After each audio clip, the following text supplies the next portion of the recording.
Una Pasqua e Pasquetta trascorsa all'insegna del bel tempo.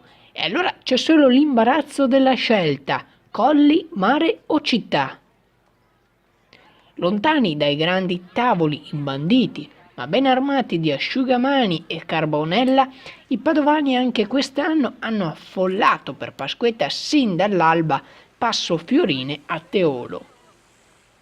Un afflusso talmente ingente che dopo alcune ore la polizia locale ha disposto il blocco della circolazione su via Monte Madonna all'incrocio con via Bettone.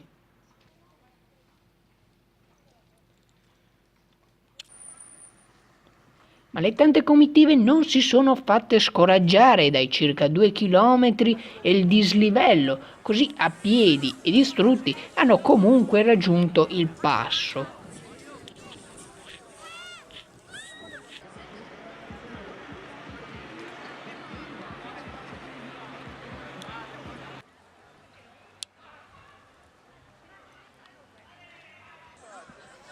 Sulla spianata c'è di tutto, dalle tende alle amache, fuochi a non finire, musica e molta mondanità.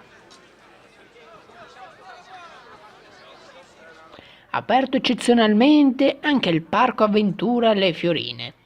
Chi invece ha preferito un po' più di pace si è dato alle escursioni libere lungo i molti sentieri dei colli o si è intrattenuto con un po' di cultura a Villa Draghi a Montegrotto o a Villa Vescovi a Luvigliano.